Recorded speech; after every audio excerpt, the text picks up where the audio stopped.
উপরে ফিটফাট ভেতরে সদরঘাট। মাকাল ফলের বেলায় এই কথাটি বলা হয়ে থাকে। উদ্যান তত্ত্ববিদ উইলিয়াম মিথিউস এটাকে অন্তঃসারশূন্য ফল বললেও এটা কিন্তু ভীষণ ঔষধি গুণসম্পন্ন।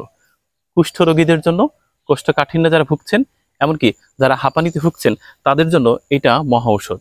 আপনি আরও জেনে অবাক হবেন, এর মধ্যে যে বীজগুলো থাকে এই বীজগুলো শুকিয়ে গুঁড়া করা হয়, পাউডার তৈরি করে সেটা পানির সাথে মিশিয়ে ফসলে স্প্রে করা হয়।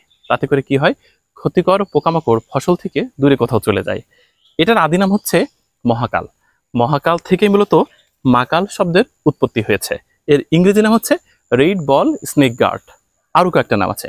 আরবিতে বলা হয় হানজাল, এবং সংস্কৃত ভাষায় বলা হয় দালিকা, অসমিয়া ভাষায় বলা হয় কাওয়ালিলা, আর হিন্দিতে বলা হয় ইন্দ্রায়ণ।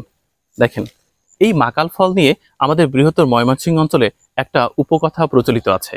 সেখানে বলা হয়, একটা সুন্দরী গৃহবধূ তার শাশুড়িকে আগুন দিয়ে পুড়িয়ে মেরে ফেলেছিল। তখন সেই শাশুড়ি তাকে সাপ স্বপন্ত করে মারা গিয়েছিল।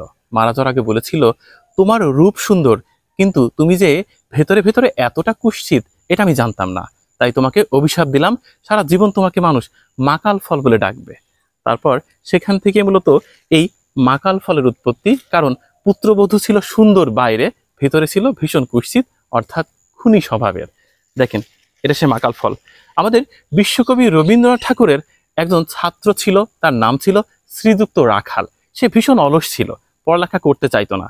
রবি ঠাকুর ত্যক্ত বিরক্ত হয়ে তার নাম দিয়েছিল মাকাল ফল, অর্থাৎ কোনো কাজের না।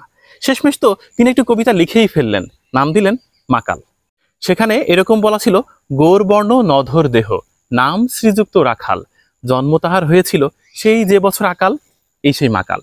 এই মাকালকে যত তুচ্ছ তাচ্ছিল্য আপনি করুন না কেন, এইটার কিন্তু অনেক ঔষধি গুণাগুণ রয়েছে। এটার ভেতরে হয়তো বা কালো, কুৎসিত কিংবা খারাপ, কিন্তু এই ফলটি একেবারে অকেজো নয়। এর পাতার রস হচ্ছে আপনার পেটের পীড়া সংক্রান্ত সমস্যার নিরসন করবে। আপনি জেনে হয়তো বা চমকে উঠবেন, পাইলস নিয়ে মানুষ অনেক ভোগান্তিতে পড়ে। সেই পাইলসের ঔষধ হচ্ছে এর মধ্যে লুকানো রয়েছে। ইন্ডিয়ান ডাক্তাররা এইটা নিয়ে রীতিমতো গবেষণায় ব্যস্ত। মাকাল ফল গাছ অন্যান্য গাছে লতিয়ে বেড়ায়। আগে অনেক দেখা গেলেও এখন খুব একটা দেখা মেলে না। আমাদের ঝিনাইদহের হরিণাকুণ্ড উপজেলার শ্রীফলতলা গ্রামে অনেক মাকাল ফল দেখলাম। দূর থেকে দেখে নিজেকে সামলানো কষ্ট, ঝটফট ছিঁড়ে ফেললাম। দেখেন কি চমৎকার দেখতে। যদি খাওয়া যেত কাঁচা, হয়তোবা খেয়ে ফেলতাম।